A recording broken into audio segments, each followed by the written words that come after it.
my friends that came to our meeting, and we have some guest speakers. We have some individuals running for office. We have concerned citizens. We have issues that people would like to address and talk about it. And we've been talking for about an hour now, and it's a really good discussion when you can get people together and hash out what is important to them in their community. And this makes me feel so good because we have some people here that are going to express how they feel and let us know. Give us the truth on how you really feel about our community, especially in Santa Fe County, because this will be my first road. He has a concern and we need to start addressing. And as I feel is we can't always hear the answer, yes, everything's working well, because the answer is not yes. There are so many problems that it's time for us to speak out and express what our concerns are, because we're at a time in our crossroad that we need to unite, and if not, we're in trouble. So I am going to, because he's got a lot of experience. I'm running for Santa Fe County Commissioner, District Number 4. I bring 45 years of experience in business and community service, proven track record in leadership and accomplishments with the expertise and knowledge to tackle the serious issues that we're facing here in the Santa Fe County. I started a construction company in 1980 and built it into a nice small business. I'm a first responder to the World Trade Center. I've been in Santa Fe 20 years. I have a master's degree from the University of Connecticut, public school teacher, Santa Fe High. I run a nonprofit animal rescue and sanctuary, and I'm a car guy. I'm a car builder and build hot rods, American muscle cars. My focus is on addressing the issues that we've been talking about for so long: affordable housing for critical job holders, as educators, first responders, police, firefighters, medical professionals, and county workers. We need to build affordable housing for them so they can live in our community, the community which they serve. I'm a big supporter of our first responders, police. So I'm working on public safety, where we can provide the pay, the benefits, and how affordable homes for our police and firefighters and other first responders, so we can have a safe community with a full complement of law enforcement, both in the city and the county. As well, I'm working to provide a care facility for our most vulnerable or drug addicted and mentally ill, where we can provide the care, mental health care, physical health care, drug rehabilitation, job training, job placement, so we can help them move back and become part of our community. I also am working to finally get a emergency management preparedness plan. This county's needed one for many, many, many years to address wildfires, natural disasters, human-made disasters, and also my platform includes how we address the environmental issues we face. Again, mitigation of wildfire, water conservation. How do we get more water here? How do we build sustainably? My years of experience. Good evening. My name is Melissa Mascareñas, and I'm running for Santa Fe County Magistrate Court Judge. I'm a lifelong resident of Santa Fe County. I have 30 years experience in the legal field. I retired from the state of New Mexico. 9 of those years were at district court, 4 at the Supreme Court, and the remainder of the time was at the New Mexico Environment Department, where I was the chief records manager for the department, along with their appellate legal. I have a great passion for our community. I want to help. I'm retired now, and I have tons of time that I want to give back to my community. And this is how I want to give back to my community, by being a Santa Fe Magistrate Court Judge. So this position has always been known as a People's Court Judge. And it wasn't until a couple of years ago when people wanted to change it to attorneys being the magistrate court judges.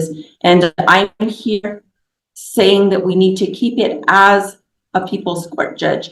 And I would hope that all the other Democrats and people of this county feel the same way and help move me from the ballot to the bench. Primary is very important to me. I have no opposition in the general, so people need to get out and vote, and they need to get out and. Good evening, Benito Martinez Jr. Born and raised District 2, lived in District 2, 1962, and live in the district today. In addition to a dedicated, energetic style, business-minded, I bring a multitude, a variety of experience, having been elected Santa Fe County Assessor in 1998 and once again in 2002, President of the Assessors Association throughout the state of New Mexico, and subsequently President of the New Mexico Association of Counties, handling various issues, crossing both aisles in various capacities, obtaining benefits, abatement programs for seniors on low income, disabled, veterans. By the way, abatement means freezing the value on property tax so that those taxes don't increase substantially like they used to. The disclosure bill, in which I was the chief lobbyist when Speaker Lujan, God bless his soul, created an opportunity for homeowners to be protected from escalating property tax based on value. Well, there's a limitation on that now. We were successful, made it through both houses, and then the governor signed and is law today, which insulates folks that have properties that they've lived in forever. And if they don't sell them, then they're artificially insulated from increasing property tax. Veterans that are disabled, 100%, service-connected disability, 100% exemption from property tax. That was a bill that we also lobbied for and were successful on. And then veterans exemptions increased from 2 to 4,000. I have it in my blood. And I also support Tish Montoya in a big way. We go a long ways back. She's got a lot of experience in running campaigns. And I'm saying this to you publicly as a District 2 candidate. I plan to be a commissioner, and I'm behind Tish. Thank you. Thank you. Manager at Consuelo's Place, which is a non-congregate shelter here in Santa Fe. I had a house in Hernandez outside of Espanola. I had a stroke about 4 years ago. And I ended up losing my business, my house. I lost everything and ended up homeless because of that. And I spent about a year on the streets figuring things out. I was in a wheelchair, I couldn't talk. I was in pretty bad shape. And I'm still struggling, but I realized how important it is to secure the good of others. That way I constantly secure my own good. It's about paying it forward. So I feel it's very important to pay it forward. Being on the other side, I really understand there's a lot of misconceptions and things that people think that aren't accurate, stuff that I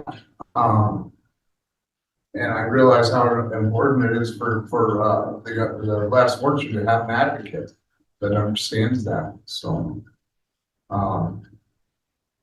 I have a colorful past, but I think a lot of us do.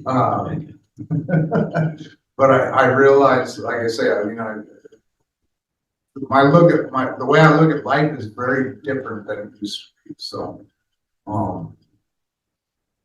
whether it's experiences, things like that, having health issues. I mean, a lot of that has changed my perception.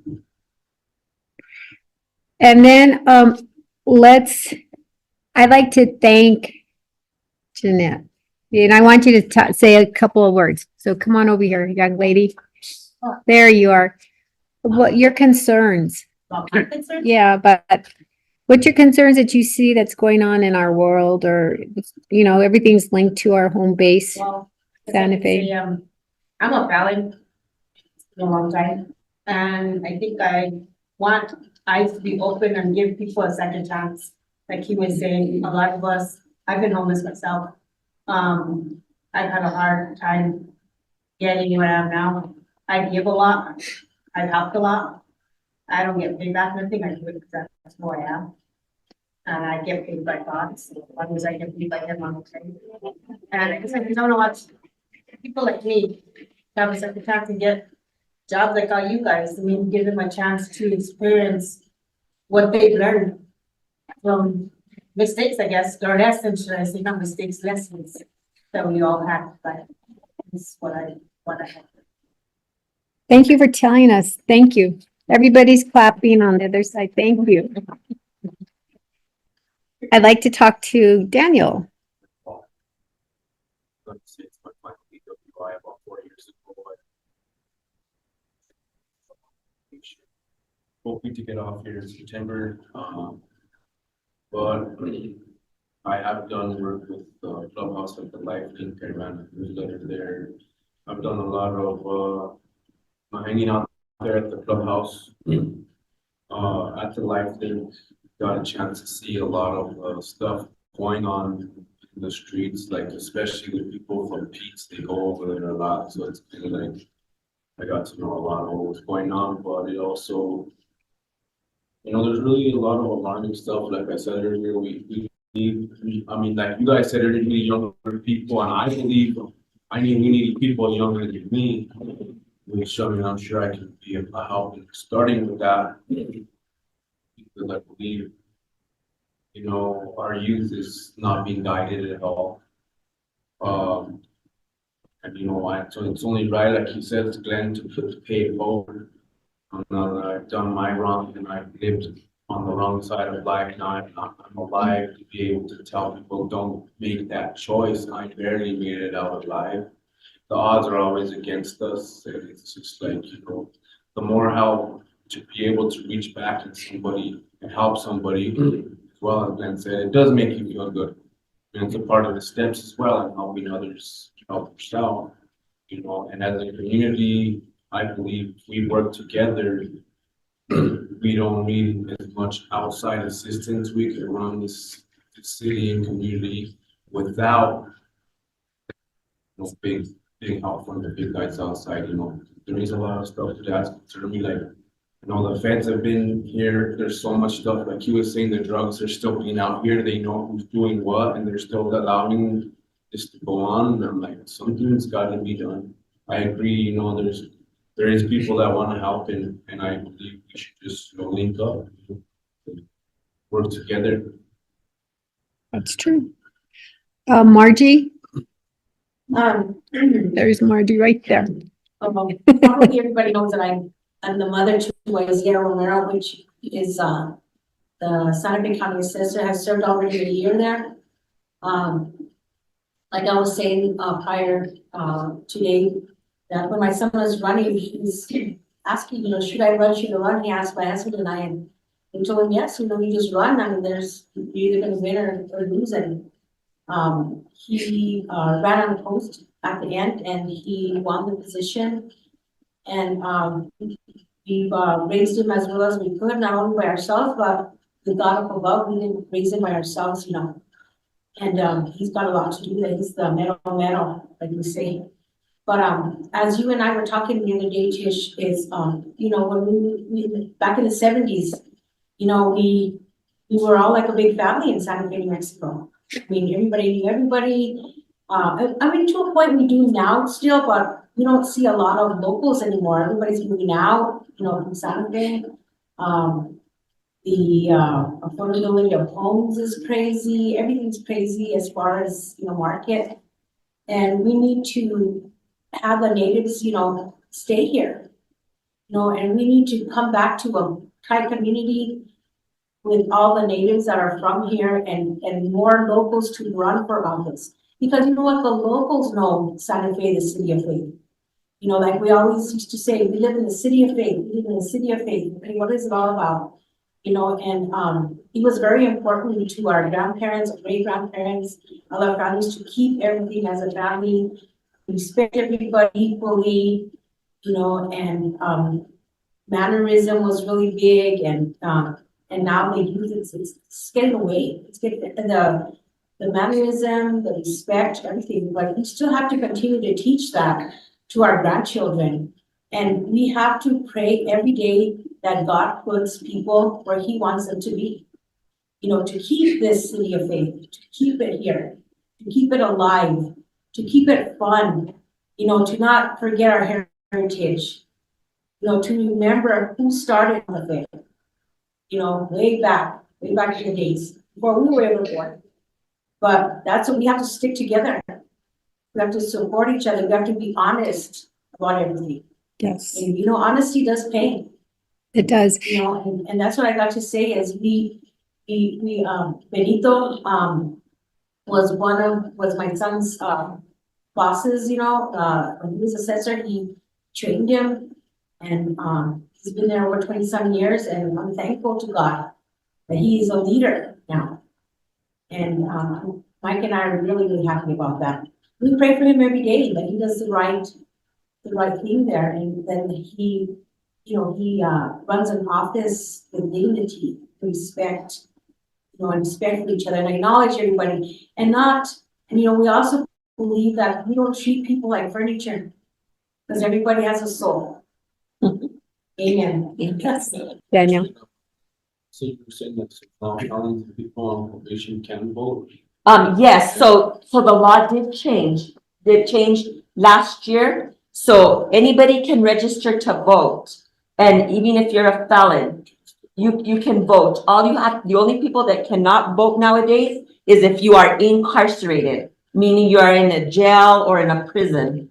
But even if you're on probation, you can still vote. And if you have not yet registered to vote for this election, you can go to like early voting. And as long as you have an ID saying that you belong in Santa Fe County, they will get you registered and you will be given a ballot to vote. And that's very important. That's a, Very good for a lot more of us to know that. Yes. I even like to be that kid for getting that out there, but there is something else. To let more people know would be great to do, because there's a lot of those. I'm gonna give you my contact number. I'm even a voter registrar. I can get people voted. I have a team of people that are willing to help with the rides or whatever, and we can get this done. So before the night is over, I'll get your contact information. Yeah, I think that would be a great idea. And another thing that, Publicized. yes, Yeah. and another thing that's happening, you know, a lot of our homeless population, they don't have an address. So I guess things have changed. You can now use like Pete's Place, sorry. I knew it. Yeah. It used to be, well, it used to be the general store in my day. We used to go get concert tickets, but so I'm that old, right?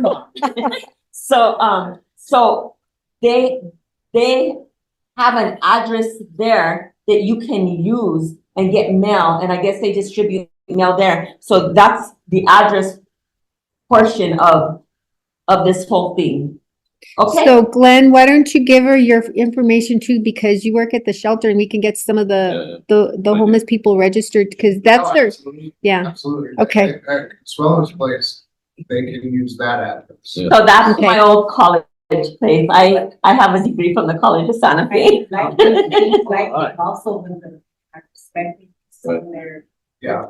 their address also, so they also. So what we could probably do is get her hooked up with all those different groups that you guys, because you guys are already involved with them, that to get her hooked up with them so that she can start getting her group to register people to vote. And, you know, because this is a time, I mean, you guys, this is an open window. You got to get out to vote. I tell everybody, because if we lose our democracy, we're in trouble. So I would like to now, Janet. Okay. There I'm just she- a concerned citizen, backing her up. I do have a voice. I do speak to everybody and treat everybody the same. Grew up in the 70s, used to fight for our rights. I don't know if she remembers that, but don't I'm seeing little teenagers in that bus. And it was just, it worked. They got together. What you guys are doing right now, and they went to the city council and they won.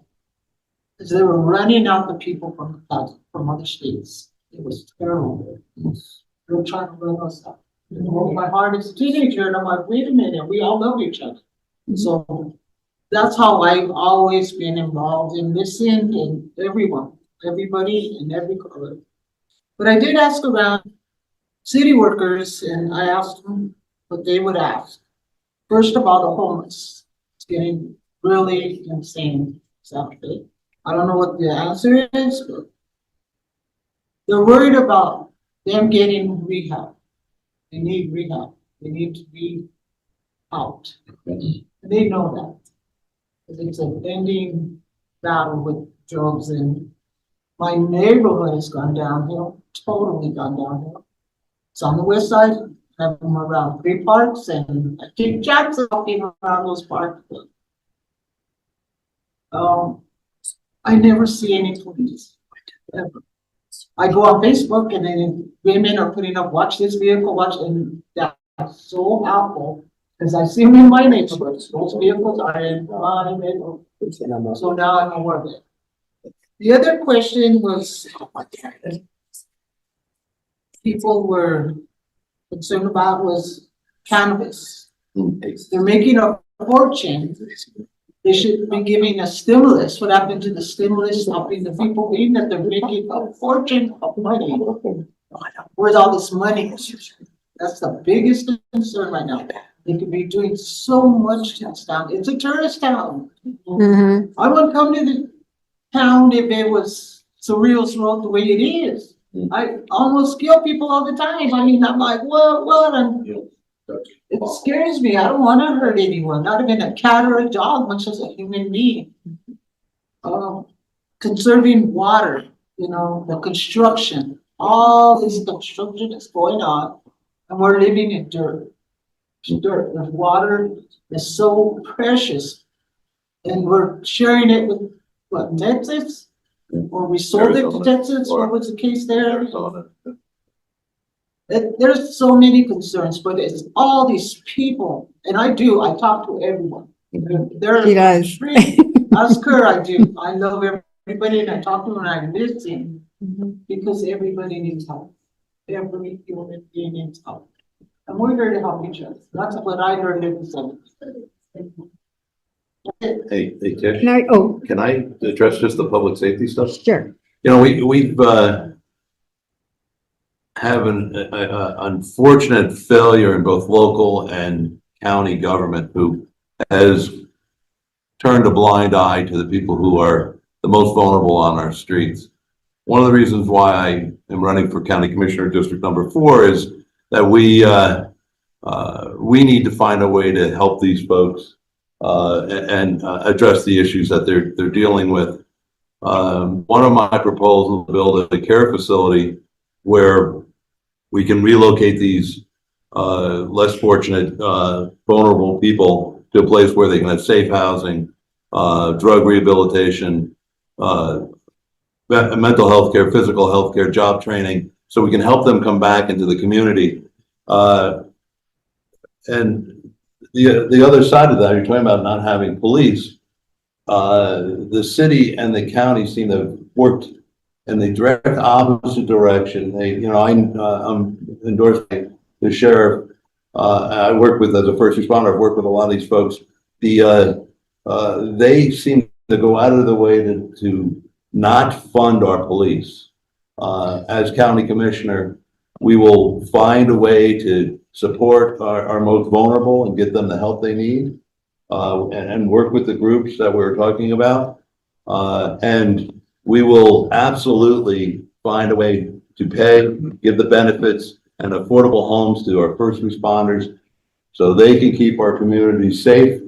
And I think that's something that I know Benito and I have talked about. I think we need to have commissioners that are going to do that type of work. It's not easy work, but we've had enough time where people are unwilling to make the hard decisions, and we need to get our communities back and provide safety for both the people who are suffering and living on our streets and the people who live here, pay the taxes, or come here and visit. So we all have a safe community to live in. I appreciate that question. Well, I have people moving out of my neighborhood that moved in, they're not from here, and they're most welcome in the neighborhood. But they call it. open control. Yeah, well, The disturbance, nothing happened to me, packed up in there, they lost so much money by it. That's the worst part. we have, again, local government, has not provided support for our men and women, the true heroes that are in our communities, our police officers and our deputies. And we have a DA who thinks it's better and more important to protect the drug dealers who are murdering our brothers and sisters every day and blaming the police as the police are the problem. And I don't believe that. I think our police are our heroes. They're not all good. They're bad apples everywhere. And they know that, and they usually police themselves out. But we need to find a way to restore order here, protect the people who are being preyed upon, and put the people who are murdering our brothers and sisters. Thank you. No, I'm not against the police. No, I don't believe you. I don't believe you are. I wasn't suggesting that. I'm suggesting that we've had a community, we've had local government who seems to be. So, you know. Well, I had the neighbor tell me, she's a nurse. They witnessed a girl getting beat on the street. They called the police. Never. See, they're afraid of certain streets in the Yeah, I know. That's the way I see it. And they're understaffed. They're 25% understaffed. But wait a minute, there's a crazy guy in the neighborhood. Oh, no, All I 30 know. cops showed up and stood around him. I'm like, it's Yeah. the guy inside the business you need, not this guy. It was, Yeah. they wanted the crazy guy out of the business because he was stopping the drug deal. I want to say for some class, like that, that's what I want. I'm saying supporting. Those workers that work with all these homeless people, they need to get some help, support, because they're risking their lives and I don't know if all of them have degrees or all of them have what they need, but they need help, not just the officers or all this, they all need help because they're risking their lives with all kinds of different mental illness. Anything you can think of that's out there, they're all working with them and they're risking their lives and they have families too. And I think everybody needs to stick as one, become one. Well, these two gentlemen here too are really every day going out there and doing great service that we need in our community. And for some reason, they're not being recognized. They're being marginalized. And instead of helping, it seems like there's parts of our community that just are standing in the way. So we do need to work as a team. We do need to work with the NGOs and the people who are on the ground working every day. And we need to find a way to mitigate the drugs that are flowing freely through our city right now and help the people who are suffering with addiction and mental illness. So it has to be a collaborative effort. It has to be all of us working. It has to be where we support our folks like these gentlemen here who are doing the hard work to support our first responders, so we can really improve our community and help the folks that really need our help. Yeah. Okay, Cordy's got to go, but I want her to say a few words. Where are you, Cordy? There you are. I'm here for all Democrats that are running for office, any local Democrats. The Democratic Party in Santa Fe County, and I can each and everybody, young and old, to come in and join the party and help us out with making sure that we do get Democrats elected this election.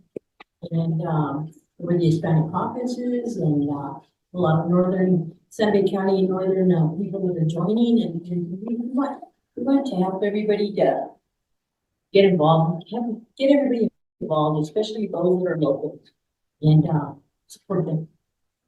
Thank you, Cordy. You're very Well, unlike all of you, I guess I'm the problem. I moved here 2 years ago. I've driven up real estate prices. And I have not been here long enough to give anybody advice on what the real problems are here, much less what the real solutions are.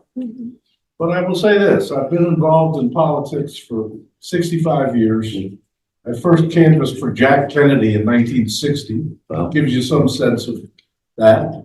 And I've worked in campaigns in over the states, managed campaigns. I've managed parts of campaigns at all levels, statewide, local. And the last 10 years, when I decided I didn't want to work 100 hours a week anymore, I became one of those feared political consultants because I didn't want to work that hard to manage a campaign anymore. I am so glad for your advice because, because it helps to hear everybody's opinion because you know what? I mean, you explained two things to me, which are very important, but a lot of people have been asking me too, is like, how come we don't have open primaries? Why can't we just pick the person we want? And so I tell them that's when you got to go to your county clerk and your secretary of state to start working on lobbying. Legislature. Yes, lobbying on that issue. And so, I mean, there's a lot of education. There's a lot that we need to teach people. Yeah. We have, and that's the key component is that if we don't teach people that, like for felons, they can vote. As long as they've done all their work, they can go back, they can vote, but that You hasn't. vote while you're on probation. The Yeah. only people that cannot vote nowadays, a law changed last year, is a person that's incarcerated, meaning in the state penitentiary or in a jail cell. Can't vote. You can, a halfway house, whatever, their rights were restored. Okay. Do they need to make sure they have like a driver's license? Well, you What do have they? to have some type of identification that says you are that person and you're voting in this county, you know what I mean? I can't just show up in Albuquerque and say I'm here to vote without any kind of credential. You have to have an ID or whatever with an address. But like I said, what's happening for people that are homeless and that, they were able to, I guess the Secretary of State's office, they were able to get them the credential of using Pete's Place and other organizations, other housing organizations. Yeah, that's a good word for it. Get them on the ballot. So I would assume that maybe they take some type of a credential saying I'm at this place living and they get an ID or actually I think when you go in to vote, because now you can even, as long as you have not declared a party, either a major party, day of voting, you can go in and you can register to vote. And All they need is their ID? Credential in, they'll sign you up to vote. Okay, because I know that that Pete's Place, from my understanding, they get people like what happens is a lot of people lose their documentation, and I know Pete's Place helps them regain it and get it all back. Yeah, we do it as well as place. So- Whatever's required, we make that happen. Okay, That's so our top priority. So that they can get their medication, they can get, seen by a doctor and their benefits and stuff. Yeah. And I think that that's critical in talking. I mean, I've been on the ground working with different types of people. And that's what they say. You have to, it's very easy for somebody to be holding a sign, I need help or whatever. And people roll down their windows, get a job. There's wanted signs everywhere. Well, first of all, you cannot go in and get a job if you don't have an ID. You cannot get an ID if you don't have an address. There's different steps that you have to take. It's very easy to be yelling, get a job, when they cannot get a job. Right now, they're just trying to get food in their belly.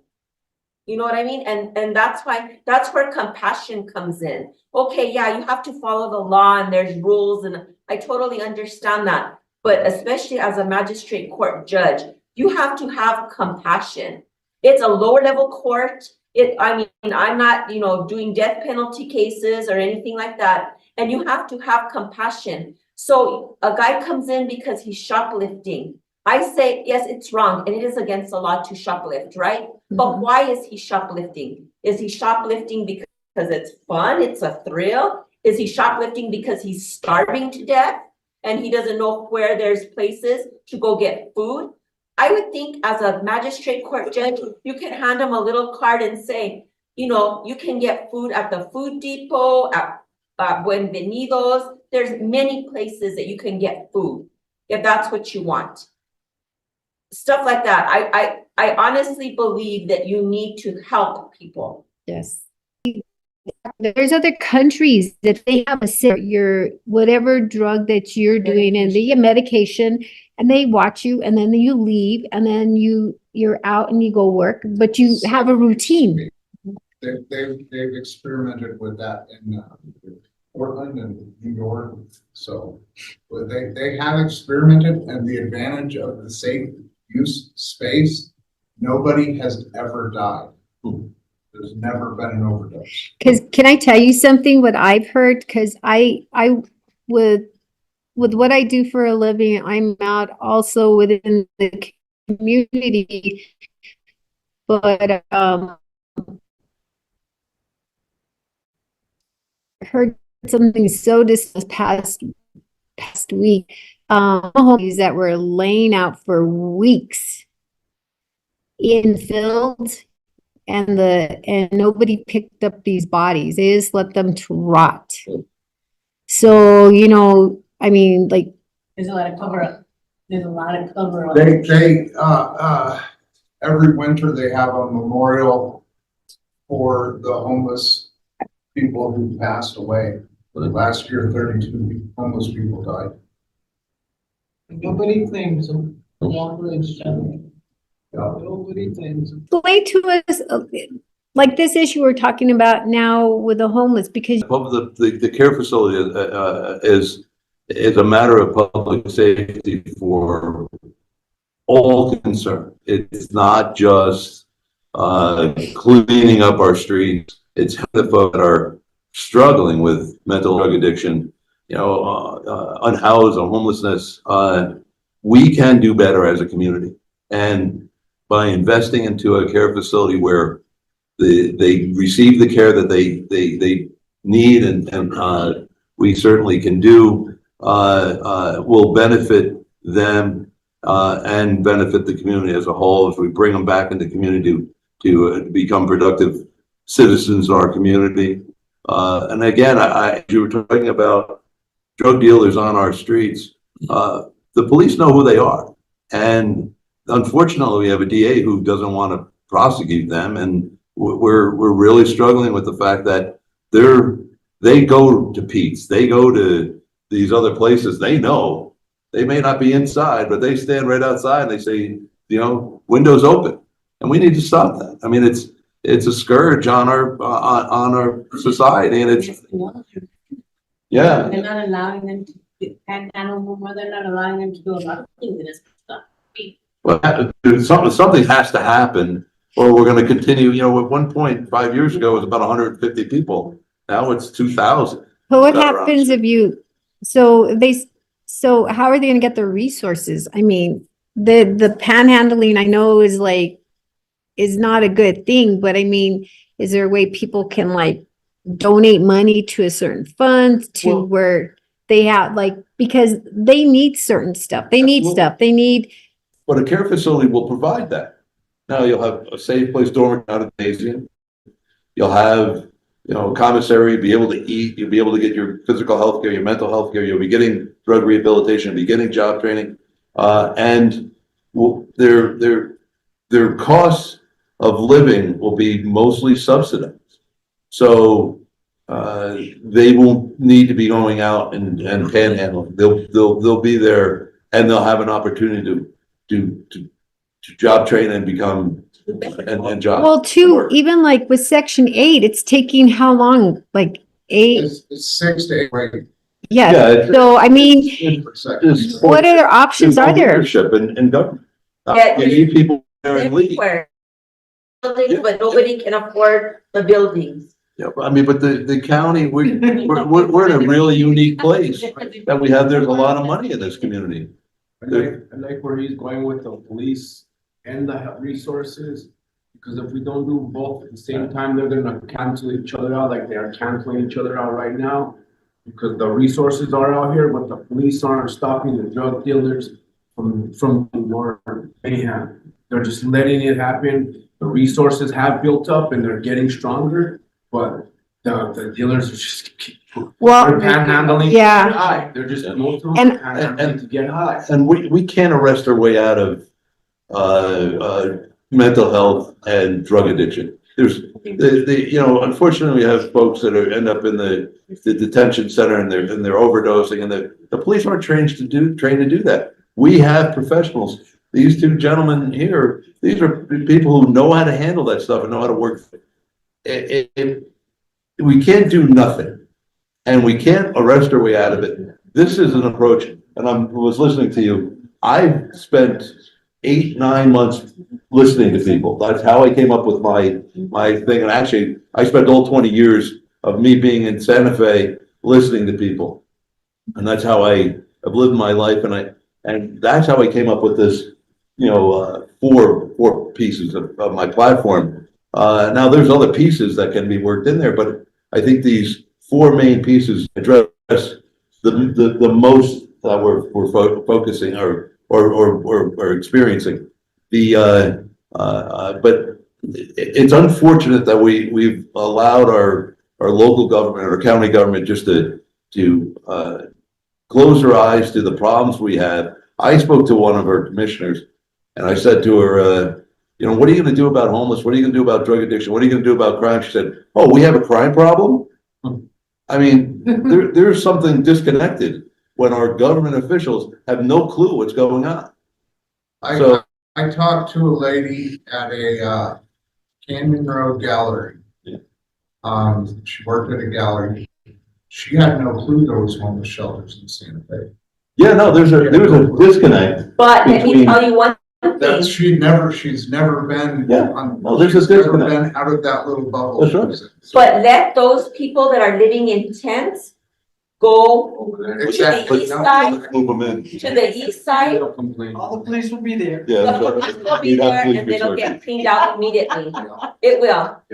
No, Go try to set up a tent in the plaza and see where that gets you. That's right. Stop. That's right. You'll be, But that's, I mean, there's a huge disconnect. there is. Can I ask something? Sure. Have you guys ever gone into the facilities like RAP or where he works, like to explain like what their needs are, or what they all think they need? Like, I mean, you're talking good ideas about this hospital, whatever. Well, So I Careful. take Yeah, care for someone. I take food on a monthly basis to Pete's and to the Espanola place. I take now what's going on in Espanola, is female hygiene packs. Right. For the night. That's right. So that was my last thing was that. And then, in order for people to clean up, so now they moved them from by Walmart, the Santa Clara part of it, the Pueblo said you are not to be there anymore. So the city of Espanola moved to the tent city by the river. So in order for them to keep their little area clean and stuff like that, one of the social workers there told me the best thing to do is buy $25 like gift cards, Right. shopping carts for them. And then if they keep their little area clean for, a week or whatever, it's an incentive for them to get what they want with their $25.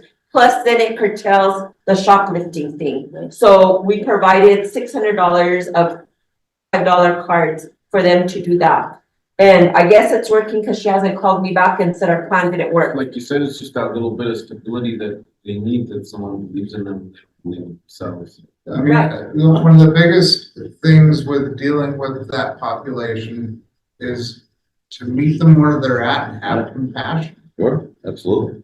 I mean, Well, because they're struggling and it's meeting them where they're at, and that's trauma informed, it's like understanding what they're going through. and Like having compassion, realizing everybody's going through different circumstances, different situations, and they're dealing with different problems.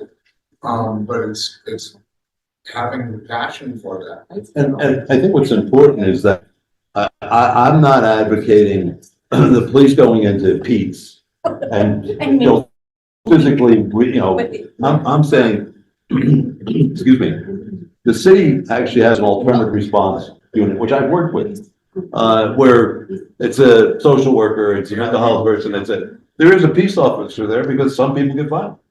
But instead of confronting them as, okay, we're gonna, tackle you and put cuffs on you, we're coming in compassionate. And I think that's how you start relocating people to getting them the care that they need. They've been doing that model in Aurora, Colorado for about 15 years. Yeah, they do it. They do a lot of That's where places. that idea for the ARD came from. Yeah, the care facility is not my idea. It's been even in Albuquerque, but 10 or so years ago, the city passed an ordinance to build a care facility, and the county killed it. The county commissioners, which two of them are sitting on the commission right now, have killed it because they said, we don't want it in the middle of the city. They pushed it out towards the airport. And the NGOs, who I've spoken with, said, what else to do? Bust them out there? Well, my belief, look, my district deals with, or has Kmart in it. Kmart's been empty for years. Now, FEMA's in there right now, but at the end of the day, there's an erect building that can be easily renovated and retrofit. And that's where these folks are. I go in every morning to feed animals, and every morning I see them. And they're all in that area, right? There's Pete's, there's the Santa Fe Art Institute, the Midtown campus. Those places are right. Yeah, so right there. And now it's not busting them, it's moving them, and now they're not being stuck into a back of a squad car. They're being humanely and we can now hear them. And I was answering your question also. I try to speak to people as much as I can. I even talk to people, not that it makes me holier than thou, but I was talking to a young lady yesterday, the day before, and she was panhandling on the corner, and I started talking to her. And she introduced me to her dog, and we were talking about different things. And I was like, what do they, she's like, well, I got stuck doing this. I lost a job. Next thing I know, here I am. She has no teeth, and she's physically beaten down because you're on the street. So there's a lot of great people like you out there doing the work that we need in this city, in this county. We need our officials, our government to step up and say, I'm very conservative when it comes to spending money. I don't believe in just going crazy willy-nilly. A lot of elected officials, they get, they look $500 million budget we have. Oh, wow, let's party. Let's go to Tahiti. The bottom line is we can make smart investments where they're less. If you spend a certain amount of money to build a care facility, the building of the facility is one thing. Operating is a different thing. That can become a normal budget item. The building of the facility is just there's your head. So why not take the $8 or $9 billion we have in this state right now, that's surplus? Why not take some of that? Why not and invest in our communities and make them better for all? The New Mexico Coalition to End Homelessness does every year they put out a comprehensive report. Right. On all statistics, how many people are homeless, what it would take to house them. I highly recommend you read it. Yeah, good. So there's a lot of good information in it. It's a book. I mean, it's very comprehensive. And I know a lot of, they put a lot into it over the past couple of years, but it's real interesting. There's a lot of information there. But it's about creating care, housing, all that stuff, medical, dental, all that stuff. Well, one of my forums, and I've done probably hundreds of these now. One of the person came up to me and said, "Well, what do you know about drug addiction and homelessness and mental illness?" And I said, "Well, I mean, I have it in my family, which is unfortunately, and I had to deal with that. But I'm not I'm an expert in. Nobody is. But you certainly are far more experienced than I am. But the nice thing is that if I can help by facilitating and getting getting the funds, getting the resources, getting the folks in there, it helps people like you who are the experts. You know, the question this person asked me after was, well, how are you gonna house them? I said, well, that's why I have the affordable housing for these folks. Because you have to this holistically, you have to look at all the pieces and say, how do we make this work? And working with folks like yourself has been so eye-opening to me, because, I mean, I'm not an expert, but I'm learning every day, and if I can help all of the great groups out there that are doing the hard work that you're doing, I mean, that's why I'm here, that's why I'm running. I mean, I'm really, you know, I'm frustrated. It's eye-opening. It is. Well, and you know what? This is like a very important issue because I can see the homeless, they're starting to get stronger because they're conjugating into groups now. Yeah. And even one homeless person told me they're even afraid to be out there because you have different categories of homelessness, and they're not all the same. And you know, but that's one issue. And then also in our city water is another issue because we're building, and I went to a meeting at City Hall for water, and I know that they showed me a pie chart and all kinds of beautiful stuff. But the key component there is that there's so many structures going up that water really going to be sustainable for the future? And then we're dealing with where that water goes to. It goes to the solid, or it goes to the sewer, and our sewer system is ready to explode because it's 50 years old. And we need to, and we talk about how we're going to fix that. They want to hodgepodge. Back in the day, you know, you build one thing and you add something else. If you're going to do a facility, do it all completely together, because at least it's all working as one, you know, and it's gonna work versus hodgepodging it. And so, yeah, so it's water. Right now, I look at the economy, I look at the prices of everything that's gone up, and I look at, we're going to have more homeless people. I hate to say that because people aren't going to be able to pay their bills. They're already not. Yeah. So, I mean, it's going to happen. We're going to have more homeless people. We're going to have more vacant houses. I mean, we're in a time that it's bad. Yeah. And we need to know it's bad. Like in the, where she lives at, my family is that you can't. Most people are selling out, which they can do the same thing, go borrow a loan and put fix it. But That's your money in your family. They're selling out, but where are they going? They're going back home. No, they're going out of town. Oh, they're going out of town. They're moving on the little towns that are bankrupt. Yeah, but the thing is, why do they have to leave? Why does anybody have to leave? You know, what is, we as a community, we could come up with the answer. We really can. And it's like, right now we're sitting amongst people that brought up issues and problems and all that stuff. But we as a team can move it together. Like, for example, Stephen had said about Glenn, you know, maybe we need something for them in a different location, because it doesn't have to be there. We could put it in another open space. The thing is, like, yeah. It is not enough. But the thing is, every open space that we're having in Santa Fe, we're trying to fill it in with something. So why don't we fill it in with something that's important to us? Why don't we buy the land to build some small homes and put a facility there to have where they can do some farming, they can produce their own food. Yes.